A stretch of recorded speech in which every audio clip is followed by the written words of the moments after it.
Hello അസ്സലാമു അലൈക്കും. ഷിൻസിസ് വ്ളോഗിലെ പുതിയൊരു വീഡിയോയിലേക്ക് എല്ലാവർക്കും സ്വാഗതം. എല്ലാവരും സുഖമായിരിക്കുന്നുണ്ടല്ലോ?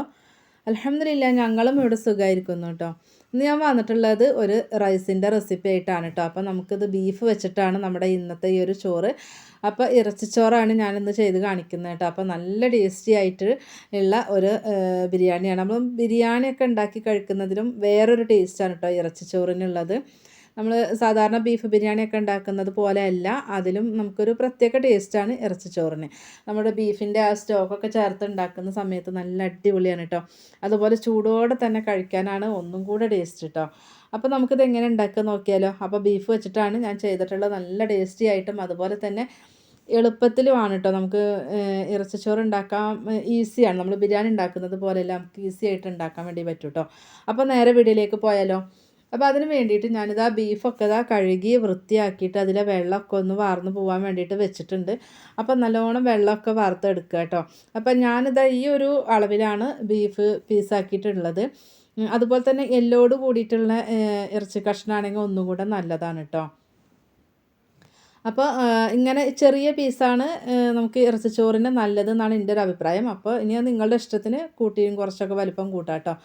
അപ്പോൾ ഇനി നമുക്ക് അരി വേണം. അപ്പോൾ നമുക്ക് ചെറിയ അരി ഉണ്ടല്ലോ, അതാണ് കേട്ടോ ഇറച്ചിച്ചോറിന് ഏറ്റവും ബെസ്റ്റ്. അപ്പം ഞാൻ 1 കിലോ ആണ് എടുത്തിട്ടുള്ളത്. ആ 1 കിലോ ഞാനിതാ ഒറ്റ അളവിലാണ് ഞാൻ കാണിക്കുന്നത് കേട്ടോ. നമ്മൾ 4 ഗ്ലാസ് അരി ഉണ്ടെങ്കിൽ 4 ഗ്ലാസ്സിൽ അളന്ന് കാണിക്കുമ്പോൾ അതിൻ്റെ വെള്ളമൊക്കെ എടുക്കുമ്പോൾ നമുക്ക് ബുദ്ധിമുട്ടില്ലാണ്ടിരിക്കാൻ വേണ്ടിയിട്ട് ഞാൻ ഇതുപോലെയാണ് ചെയ്തെടുക്കാറുള്ളത്. അപ്പോൾ ആ ഒരു കപ്പ് ആ ഒരു അരി നല്ലോണം കഴുകി വൃത്തിയാക്കി 20 മിനിറ്റ് നമുക്കൊന്ന് വെള്ളം ഒഴിച്ചിട്ട് വെക്കണം കേട്ടോ. 20 മിനിറ്റിന് ശേഷം നമുക്ക് വെള്ളമൊക്കെ വാർത്ത് ഒരു അരിപ്പയിലേക്ക് കൊട്ടി വെച്ചാൽ മതി.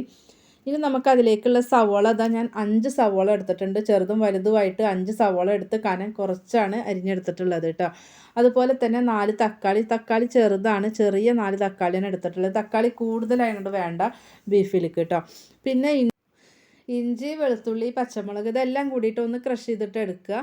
ഒത്തിരി പേസ്റ്റ് ആക്കിയിട്ട് അരക്കണ്ട കേട്ടോ. അപ്പോൾ ഒന്ന് ക്രഷ് ചെയ്തിട്ട് എടുത്താൽ മതി. ഇനി ഇതെല്ലാം വേണ്ടി മാറ്റി വെച്ചിട്ടുണ്ട്. അപ്പോൾ ഇനി നമുക്കിത് ഉണ്ടാക്കാൻ വേണ്ടിയിട്ട് തുടങ്ങാം. ആദ്യം നമുക്ക് ബീഫ് വേവിച്ചെടുക്കണം.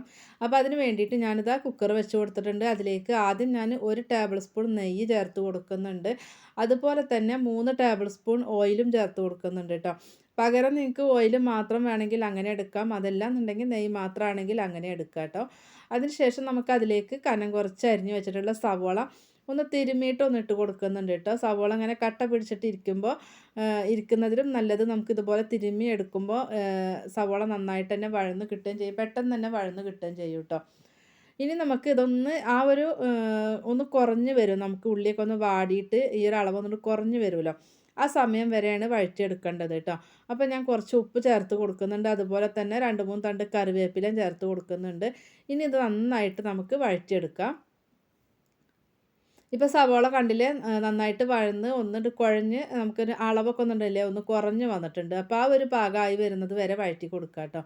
ഇനി നമുക്ക് അതിലേക്ക് ചേർത്ത് കൊടുക്കേണ്ടിയിട്ടുള്ളത് നമ്മുടെ ഇഞ്ചി, വെളുത്തുള്ളി, പച്ചമുളകും കൂടി ക്രഷ് ചെയ്ത് വെച്ചിട്ടുള്ളതാണ്. അപ്പോൾ അതിൽ നിന്ന് 1 ടേബിൾ സ്പൂൺ അവിടെ മാറ്റി വെച്ചിട്ട് ബാക്കി മുഴുവനും ചേർത്ത് കൊടുക്കുക കേട്ടോ. അപ്പോൾ ആ 1 ടേബിൾ സ്പൂൺ ഇഞ്ചി, വെളുത്തുള്ളി, പച്ചമുളകിൻ്റെ ആ ഒരു ക്രഷ് ചെയ്തത് നമുക്ക് ചോറിലേക്കും വേണം, അതിന് വേണ്ടിയിട്ടാണ് കേട്ടോ. അപ്പോൾ 1 ടേബിൾ സ്പൂൺ അവിടെ ബാക്കി വെച്ചിട്ട് ബാക്കി മുഴുവനും നമ്മുടെ ഈ ഒരു സവാളയ്ക്ക് ചേർത്തിട്ടുണ്ട്. അതിൻ്റെ ആ ഒരു പച്ചച്ചവൊക്കെ ഒന്ന് മാറുന്നത് വരെ നമുക്ക് ഒന്ന് വഴറ്റിയെടുക്കണം കേട്ടോ. സവാളയുടെയും ഇഞ്ചിയുടെയും വെളുത്തുള്ളിയുടെയും ഒക്കെ ഒരു പച്ചച്ചവ ഒന്ന് മാറുന്നത് വരെ നമുക്കൊന്ന് വഴറ്റി കൊടുക്കാം. അതിനുശേഷം നമുക്ക് അതിലേക്ക് കട്ട് ചെയ്ത് വെച്ചിട്ടുള്ള തക്കാളി ചേർത്ത് കൊടുക്കുകയാണ് കേട്ടോ. തക്കാളി ബീഫിലേക്ക് നമുക്ക് ഒത്തിരി തക്കാളിയുടെ ആവശ്യമില്ല. അപ്പോൾ അതുകൊണ്ട് ഒരു 4 തക്കാളിയാണ് ഞാൻ എടുത്തിട്ടുള്ളത്. ചെറുതായതുകൊണ്ടാണ് 4 എണ്ണം എടുത്തിട്ടുള്ളത് കേട്ടോ. അപ്പോൾ അതും കൂടെ തക്കാളി നന്നായിട്ട് വാടി വെന്ത് കുഴഞ്ഞുടഞ്ഞ് വരണം കേട്ടോ. ഈ ഒരു പരുവായിട്ട് വേണം നമുക്ക് കിട്ടാൻ വേണ്ടിയിട്ട് കേട്ടോ. ഇനി അതിലേക്ക് നമുക്ക് കുറച്ച് പൊടികൾ ചേർത്ത് കൊടുക്കുക. അപ്പോൾ ആദ്യം ചേർത്ത് കൊടുക്കുന്നത് മല്ലിപ്പൊടിയാണ്. അപ്പോൾ 1.5 ടീസ്പൂൺ മല്ലിപ്പൊടി ചേർത്ത് കൊടുക്കുന്നുണ്ട്. ഇനി ഇപ്പോൾ ചേർത്ത് കൊടുക്കുന്നത് നമുക്ക് മീറ്റ് മസാലയാണ്. കയ്യിലുണ്ടെങ്കിൽ ചേർത്ത് കൊടുക്കുക കേട്ടോ. അത് ചേർക്കുമ്പോൾ ഒരു പ്രത്യേക ടേസ്റ്റാണ്. അപ്പോൾ 2 ടീസ്പൂൺ ചേർത്തിട്ടുണ്ട്. 1 ടീസ്പൂൺ മഞ്ഞൾപ്പൊടിയും കൂടെ ചേർത്തിട്ടുണ്ട്. അതുപോലെ തന്നെ ഒരു 1/2 ടീസ്പൂൺ മുളക് പൊടി, എരിവുള്ള മുളക് പൊടി 1/2 ടീസ്പൂൺ ചേർത്തു. നമ്മൾ പച്ചമുളക് നല്ലോണം എരിവിനുള്ള ചേർക്കുന്നുണ്ട്, അതുകൊണ്ടാണ്. പിന്നെ ഒരു 3/4 ടീസ്പൂൺ കുരുമുളക് പൊടിയും അതുപോലെ തന്നെ 1.5 ടീസ്പൂൺ കുരുമുളക് പൊടി ചേർത്തിട്ടുണ്ട്. 3/4 ടീസ്പൂൺ ഗരം മസാലയും ചേർത്തിട്ടുണ്ട് കേട്ടോ. അപ്പോൾ മുളക് പൊടി എല്ലാ എരിവിനുള്ള ചേർത്തിട്ടുള്ളത് പച്ചമുളകും കുരുമുളക് പൊടിയാണ്. ഇനി ആ ഒരു പൊടികളുടെ പച്ചമണമൊക്കെ ഒന്ന് മാറുന്നത് വരെ നന്നായിട്ട് നമുക്ക് ആ ഒരു നെയ്യിലിട്ടിട്ട് ഒന്ന് വഴറ്റിയെടുക്കാം കേട്ടോ. അതിനുശേഷം നമുക്കതിലേക്ക് നമ്മൾ വെള്ളമൊക്കെ ഊറ്റി വെച്ചിട്ടുള്ള ആ ഒരു ബീഫ് ചേർത്ത് കൊടുക്കുകയാണ് കേട്ടോ. ബീഫ് ചേർത്ത് കൊടുത്തിട്ട് നല്ലോണം തന്നെ യോജിപ്പിച്ചെടുക്കുക കേട്ടോ. ആ ഒരു മസാല എല്ലാം നമ്മുടെ ആ ഒരു ബീഫിൽ ആദ്യം ഒന്ന് യോജിപ്പിച്ചെടുക്കണം. അപ്പോൾ നല്ലോണം തന്നെ അത് വഴറ്റിയെടുക്കുക കേട്ടോ. അപ്പോൾ അതിലേക്ക് നമുക്ക് കുറച്ച് മല്ലിയിലയും പുതിനയിലയും കൂടിയിട്ടുള്ളത്, രണ്ടും കൂടിയിട്ട് കട്ട് ചെയ്ത് വെച്ചിട്ടുള്ളതാണ് കേട്ടോ. അപ്പോൾ മല്ലിയിലയും പുതിനയിലയും നല്ലോണം ചേർത്ത് കൊടുക്കാം. നമ്മുടെ ഈ ഒരു ഇറച്ചിച്ചോറിൻ്റെ ഒരു പ്രത്യേക ടേസ്റ്റ് എന്ന് പറയുന്നത് ഇത് കൂടുതലുള്ളുമ്പോഴാണ് കേട്ടോ. അപ്പോൾ ഇത് കയ്യിലുണ്ടെങ്കിൽ നല്ലോണം തന്നെ ചേർത്ത് കൊടുക്കുക. അപ്പോൾ ഞാൻ കുറച്ച് അധികം തന്നെ ചേർത്തിട്ടുണ്ട് കേട്ടോ. നല്ലോണം മിക്സ് ചെയ്ത് കൊടുത്ത് യോജിപ്പിച്ചിട്ടുണ്ട്.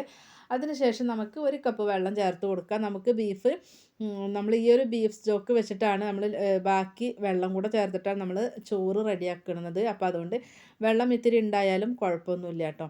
1 കപ്പ് വെള്ളമാണ് ഒഴിച്ചു കൊടുത്തിട്ടുള്ളത്. അതുപോലെ നമ്മൾ ഉള്ളി വഴറ്റുമ്പോഴാണ് ഉപ്പിട്ടിട്ടുള്ളത്, പിന്നെ ഉപ്പ് ചേർത്തിട്ടുണ്ടായിരുന്നില്ല. അപ്പോൾ നമുക്ക് ബീഫിലേക്ക് ആവശ്യമായിട്ടുള്ള ഉപ്പ് ചേർത്ത് കൊടുക്കാം. അപ്പോൾ ഞാൻ ഉപ്പ് ചേർത്ത് കൊടുത്തിട്ടുണ്ട്. ഇനി നല്ലോണം നമുക്ക് മിക്സ് ചെയ്ത് കൊടുക്കാം കേട്ടോ. അപ്പോൾ ഇനി ബീഫിൽ നിന്ന് ഇറങ്ങി വരുന്ന ആ ഒരു വെള്ളം കൂടി ആകുമ്പോൾ നല്ലോണം വെള്ളം ഉണ്ടാവും കേട്ടോ. അപ്പോൾ ഇനി നമുക്കിത് വിസിലടിപ്പിക്കാം. അപ്പോൾ ഇത് ഞാനൊരു 7 വിസിൽ വരെ വെക്കുന്നുണ്ട് കേട്ടോ. അപ്പോൾ ഫസ്റ്റ് വിസിൽ ഹൈ ഫ്ലെയിമിലാണ് വെച്ച് കൊടുക്കേണ്ടത്. അതിന് ശേഷം നമുക്ക് മീഡിയം ഫ്ലെയിമിൽ ഇട്ടിട്ടാണ് ബാക്കി വേണ്ടത് കേട്ടോ. അപ്പോൾ ഒരു 7 വിസിൽ അടിച്ചതിന് ശേഷം ഗ്യാസ് ഓഫ് ചെയ്ത് വെച്ചു. അപ്പോൾ അതിലെ പ്രഷറൊക്കെ കംപ്ലീറ്റ് തനിയെ പോകുന്നത് വരെ വെച്ചിട്ടുണ്ടായിരുന്നു കേട്ടോ. പ്രഷർ കളയണ്ട. അപ്പോൾ ഇതാ നമ്മുടെ ഒരു ബീഫ് ഇതാ നല്ല റെഡി ആയിട്ടുണ്ട്. കണ്ടോ, നല്ലോണം വെള്ളമൊക്കെ ഉണ്ട് കേട്ടോ ബീഫിൽ. അപ്പോൾ ബീഫ് വെന്തിട്ടുണ്ട്. അപ്പോൾ ചില ബീഫുകൾ പെട്ടെന്ന് വേവുന്നത് ഉണ്ടാവും കേട്ടോ. അപ്പോൾ അതൊക്കെ നോക്കിയിട്ട് നിങ്ങൾ ബീഫ് വേവിച്ചെടുത്താൽ മതി. ഒത്തിരി വെന്ത് ഉടഞ്ഞു പോകുന്ന രീതിയിൽ വേവിച്ചെടുക്കരുത് കേട്ടോ. അപ്പോൾ നമ്മുടെ ഈ ഒരു ബീഫ് കണ്ടില്ല, നല്ലോണം നമുക്കൊരു പാകത്തിനുള്ളൊരു വേവായിട്ടുണ്ട് കേട്ടോ. അപ്പോൾ ഇനി നമുക്ക് ഇതിൽ നിന്ന് ഈ ഒരു കറിയിൽ നിന്ന് നമുക്ക് ഈ ഒരു ബീഫ് മാത്രം ഒന്ന് മാറ്റണം കേട്ടോ. അപ്പോൾ അതിൽ ആ കട്ടി മസാലകളൊക്കെ ഉണ്ടല്ലോ, നമ്മൾ സവാളയൊക്കെ ചേർത്തതിൻ്റെ ആ മസാലയും എല്ലാം കൂടിയിട്ട് നമുക്ക് ഇതിൽ നിന്ന് മാറ്റിയിട്ട് ഈ ഒരു ബീഫിൻ്റെ സ്റ്റോക്ക് മാത്രം നമുക്കവിടെ വെക്കണം. നമുക്ക് അളന്നെടുക്കാൻ വേണ്ടിയിട്ടാണ് കേട്ടോ. അപ്പോൾ അത് മുഴുവനായിട്ടൊന്ന് മാറ്റട്ടെ. അപ്പോൾ ഇതിൽ ബീഫും മസാലയെല്ലാം ഞാൻ മാറ്റിയിട്ടുണ്ട്. അപ്പോൾ ഇനി നമുക്ക് ഈ ഒരു കപ്പിലാണ് നമ്മൾ അരി എടുത്തിട്ടുള്ളത്. അപ്പോൾ അതുകൊണ്ട് അതിലേക്ക് ഒരു 1.5 കപ്പ് വെള്ളമാണ് നമുക്ക് വേണ്ടത്. അപ്പോൾ ആ ഒരു കപ്പിലേക്കാണ് നമുക്ക് ആ ഒരു ബീഫിൻ്റെ സ്റ്റോക്ക് ഒഴിച്ചിട്ട് അളന്ന് മാറ്റി വെക്കുക കേട്ടോ. അപ്പോൾ ഇതിലാണ് ഞാൻ ചോറ് വെക്കുന്നത്. അപ്പോൾ അതിലേക്ക് ഞാനിതാ 1 ടീസ്പൂൺ നെയ്യും അതുപോലെ തന്നെ 1 ടേബിൾ സ്പൂൺ ഓയിലും ചേർത്തിട്ടുണ്ട്. അപ്പോൾ അതിലേക്ക് നമുക്ക് 1 ടേബിൾ സ്പൂൺ സവോള, ഒരു നുള്ളു സവാള അതായത് പോലെ ഒന്ന് ഇട്ട് കൊടുക്കുന്നുണ്ട്. നമ്മൾക്ക് ചോറിലേക്ക് വേണ്ടിയിട്ടാണ്, മൂപ്പിച്ചെടുക്കണം എന്നൊന്നുമില്ല, ജസ്റ്റ് ഒന്ന് ഞാനൊന്ന് ഇളക്കി കൊടുത്തിട്ടുണ്ട് കേട്ടോ. ഇനി നമുക്ക് മാറ്റി വെച്ചിട്ടുള്ള ആ 1 ടേബിൾ സ്പൂൺ ഇഞ്ചി വെളുത്തുള്ളി പച്ചമുളക് ക്രഷ് ചെയ്തുണ്ടല്ലോ, അപ്പോൾ അത് ചേർത്ത് കൊടുക്കുക. അതും കൂടെ അതാ ഒന്ന് ഞാൻ ആ എണ്ണയിലൊന്ന് മൂപ്പിച്ചിട്ടുണ്ട്. അതിന് ശേഷം നമുക്ക് ഏലക്ക, ഗ്രാമ്പ്, പട്ട, അതുപോലെ തന്നെ ഒരു ബേ ലീഫ്, അതുപോലെ നമ്മൾ ഈ ബിരിയാണി മസാലയൊക്കെ വാങ്ങുമ്പോൾ നമുക്കൊരു ഷാജീരകം കിട്ടുമല്ലോ, അതും 1 ടീസ്പൂൺ എടുത്തിട്ടുണ്ട് കേട്ടോ. അതും കൂടെ ചേർത്തിട്ട് അതും ചേർത്ത് കൊടുത്തിട്ട് എണ്ണയിലൊന്ന് മൂപ്പിച്ചു. അതുപോലെ നമുക്ക് കിട്ടിയിട്ടുള്ളത് ഇതാ ഇത്രയാണ് കേട്ടോ. ബീഫിൽ ആ ഒരു വെള്ളം നമുക്ക് 1 കപ്പ് അളവിലാണ് കിട്ടിയിട്ടുള്ളത് കേട്ടോ. അപ്പോൾ ആദ്യം നമുക്ക് അത് ഒഴിച്ചു കൊടുത്തിട്ട് ബാക്കി നമുക്ക് വെള്ളം ചേർത്ത് കൊടുക്കാം. അപ്പോൾ ഇതുപോലെ നമ്മൾ ഒറ്റ കപ്പിൽ തന്നെ അല്ലെങ്കിൽ ഒറ്റ പാത്രത്തിൽ അരി അളക്കുമ്പോൾ വെള്ളം എടുക്കാൻ എളുപ്പമാണ് കേട്ടോ. അപ്പോൾ അത് ഞാൻ 1.5 കപ്പാണ് ഞാൻ എടുത്തിട്ടുള്ളത് കേട്ടോ. 1 കപ്പ് അരിക്ക് 1.5 കപ്പ് വെള്ളമാണ് ഒഴിച്ചിട്ടുള്ളത്. കാരണം ഞാൻ 20 മിനിറ്റ് നമ്മൾ ആ അരി ഒന്ന് സോക്ക് ചെയ്യാൻ വേണ്ടി വെച്ചിട്ടുണ്ടായിരുന്നു, അതുകൊണ്ടാണ്. അപ്പോൾ അങ്ങനെ ചെയ്തിട്ടില്ല എന്നുണ്ടെങ്കിൽ 1 കപ്പിന് 2 കപ്പ് എന്ന അളവിൽ വെള്ളം എടുക്കണം കേട്ടോ. ഇനി നമുക്കതിലേക്ക് ഞാൻ വെള്ളം കൂടെ ചേർത്തു. പിന്നെ നമുക്ക് ആ ചോറിന് ആവശ്യമായിട്ടുള്ള ഉപ്പ് ചേർക്കുക. അപ്പോൾ നമ്മൾ ഈ ഒരു ബീഫിലത്തെ കറിയിൽ ഒഴിച്ചിട്ടുണ്ട്. അപ്പോൾ അതുകൊണ്ട് ആ ഒരു ബീഫിൻ്റെ സ്റ്റോക്കിൽ ഉപ്പുണ്ടാവും. അപ്പോൾ അതൊക്കെ നോക്കിയിട്ട് വേണം കേട്ടോ ഉപ്പ് ചേർക്കാൻ വേണ്ടിയിട്ട്. അപ്പോൾ ഇനി ഇതൊന്ന് തിളച്ച് വരട്ടെ. അപ്പോൾ അതിനൊന്ന് മൂടി വെച്ച് കൊടുത്തിട്ടുണ്ടായിരുന്നു. ഇപ്പോൾ നമുക്ക് ആ ഒരു വെള്ളം തിളച്ച് വന്നിട്ടുണ്ട്. ആ തിളച്ച് വരുന്ന സമയത്ത് നമുക്ക് 20 മിനിറ്റ് കുതിർത്തിട്ട് അതിലെ വെള്ളം എല്ലാം ഒഴിവാക്കിയിട്ടുള്ള അരിയാണ് കേട്ടോ. വെള്ളം ഒരിക്കലും ഒന്നിലിപ്പോൾ നമ്മൾ ബീഫ് മാറ്റി വെച്ചതിലും ഒന്നും വെള്ളം ഉണ്ടാവരുത്. അപ്പോൾ നമുക്ക് ഈ ഒരു ചോറിൻ്റെ അളവിലുള്ള വെള്ളം കൂടിപ്പോവും, ചോറ് വല്ലാണ്ട് ഉടഞ്ഞു പോവുള്ളൂ കേട്ടോ. അപ്പോൾ നമ്മൾ അരി ചേർത്ത് കൊടുക്കുന്നുണ്ട്, നല്ലോണം ഒന്ന് ഇളക്കി കൊടുക്കുന്നുണ്ട്. ആദ്യം കുറച്ച് മല്ലിയിലയും പുതിനയിലയും കൂടിയിട്ടുള്ളതാണ്, അതും കൂടി ഒന്ന് ചേർത്ത് കൊടുക്കുന്നുണ്ട്. നമുക്ക് ആ ചോറിലേക്കുള്ളതാണ് കേട്ടോ. അതും ചേർത്ത് കൊടുത്തിട്ട് ഒന്ന് ഇളക്കി കൊടുക്കുക. അതുപോലെ ഉപ്പ് ചെക്ക് ചെയ്യണം കേട്ടോ. നമുക്ക് ആ ചോറിൽ ഉപ്പ് പിടിക്കണം. അപ്പോൾ അതൊന്ന് നോക്കിയിട്ട് ചെയ്യാം. ഒന്ന് മൂടി വെച്ച് കൊടുക്കുന്നുണ്ട്. നല്ലോണം ഒന്ന് തിളച്ചോട്ടെ കേട്ടോ. അപ്പോൾ അത് നന്നായിട്ടൊന്ന് തിള വന്നിട്ടുണ്ട്. നമ്മൾ അരി ചേർത്തതിന് ശേഷം നന്നായിട്ടൊന്ന് തിള വന്നു.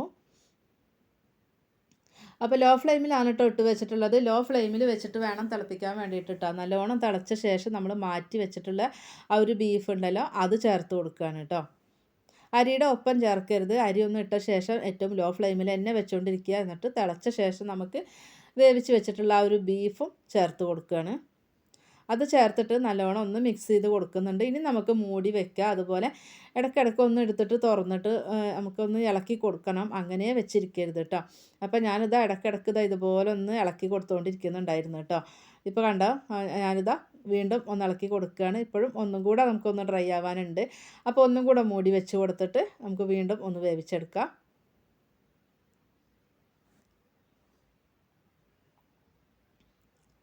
അപ്പോൾ വീണ്ടും ഒന്ന് തട്ടിപ്പൊത്തി വെച്ചിട്ട് വീണ്ടും ഞാൻ മൂടി വെക്കുന്നുണ്ട് കേട്ടോ.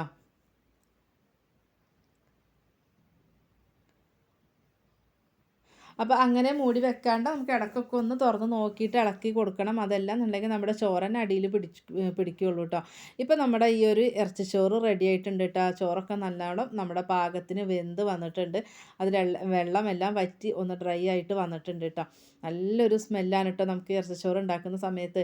അപ്പോൾ ഞാൻ ലാസ്റ്റായിട്ട് കുറച്ച് മല്ലിയിലയും പുതിനയിലയും അരിഞ്ഞത് ഇട്ട് കൊടുക്കുന്നുണ്ട്. അതുപോലെ തന്നെ ഒരു 1/4 ടീസ്പൂൺ ഗരം മസാലയും അതുപോലെ തന്നെ 1/4 ടീസ്പൂൺ അര ടീസ്പൂൺ കുരുമുളക് പൊടിയും ഒന്ന് സ്പ്രെഡ് ചെയ്ത് കൊടുക്കുന്നുണ്ട് കേട്ടോ. അപ്പോൾ എരിവ് നിങ്ങൾക്ക് കൂടുന്നുണ്ടെങ്കിൽ ചേർക്കണ്ട കുരുമുളക് പൊടി കേട്ടോ. അപ്പോൾ ഈ ഒരു റൈസിന് എരിവ് ഇത്തിരി മുന്നിലുണ്ടെങ്കിൽ നല്ല ടേസ്റ്റാണ്.